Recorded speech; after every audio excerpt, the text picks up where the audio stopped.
Are you a busy mom of multiple kids, a new mom, a working mom who spends your precious evening hours living up to that title by cleaning up after everyone and filling in those gaps as the mom, leaving you utterly exhausted by the end of the night?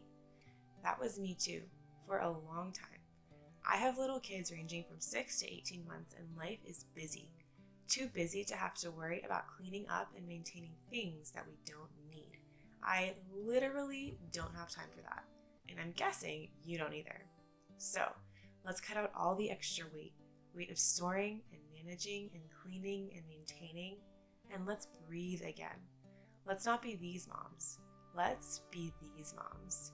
Today, I'm showing you my simplified nighttime routine that has made a world of difference in our home. But before I continue, I want to mention that this video is in collaboration with a bunch of other talented YouTubers that are also very passionate about minimalism. Each month, we strive to inspire you with a common theme. This month, we're focusing on rhythms and routines. Make sure you check out the playlist below for extra wisdom and motivation once you've finished watching this video. Since practicing minimalism, evening cleanup has become so much easier and more manageable. This is typically what our main space looks like at the end of the day. Shoes strewn across the floor, random toys sprinkled around, and probably a couple of items of clothing.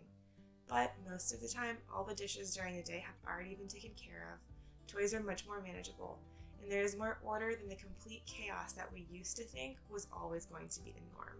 And yes, if you were wondering, I do like to set the mood at the end of the night to make cleanup more relaxing and enjoyable. In a way, I almost view it as me time to finish up whatever is left after the kids have gone to bed. So I dim the lights, turn on the fireplace, and listen to a show, podcast, or YouTube video to entertain myself while getting the job done. This also helps me tackle it immediately after the kids go to bed before I can get distracted by something else to ensure that our home gets reset by the end of the night. At the end of this video, you will see what we strive for every day at the end of the night. Even if I end up doing it all by myself, it is now more manageable. I am no longer cleaning up way late into the evening and then laying down out of pure exhaustion. I lived like that for quite a while, but not anymore. I've also slowly started accepting more help from my husband and oldest son when it comes to picking up around the house. Before, it would stress me out. I would wonder if something would get done a specific way, and now I've decided it's better to relax a little and allow them to do things their way so that we're all able to help out. In this stage of life with 2 toddlers, despite our best efforts, a lot of food ends up on the floors. So sweeping, if not vacuuming, is definitely required by the end of the day. What used to take a good hour and a half to 2 hours every night now usually takes about 30 minutes. If I'm doing it solo, even quicker if we all pitch in or if my husband and I tackle it together.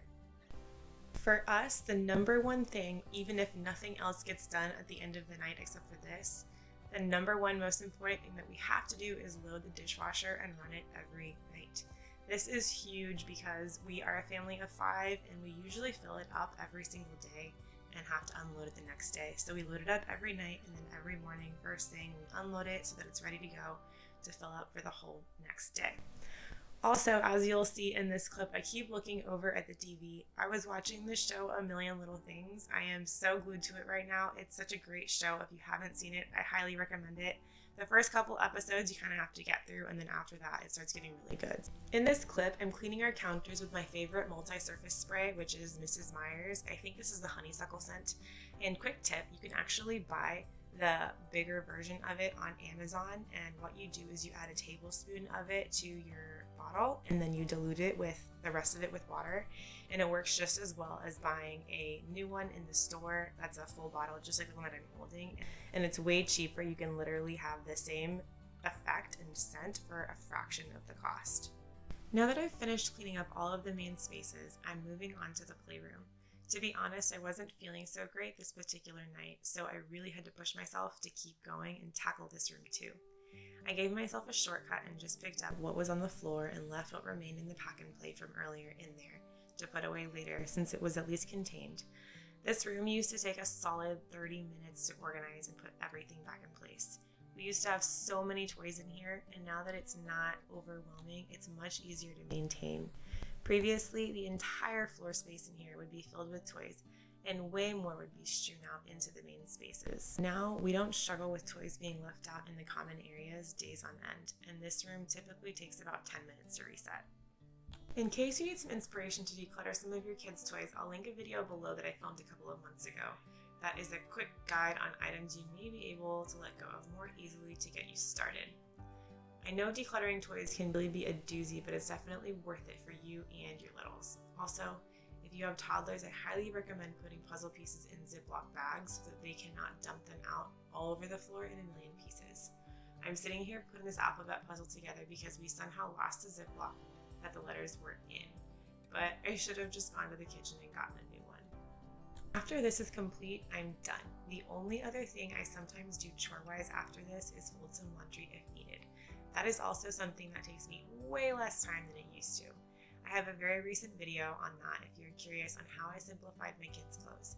I save hours each week now compared to the amount of laundry I used to do, and it's so much easier to stay on top of. I hope this evening routine inspired you to simplify. If it did, please give this video a thumbs up and subscribe if you are new, and I'll see you in the next one. Today and not tomorrow.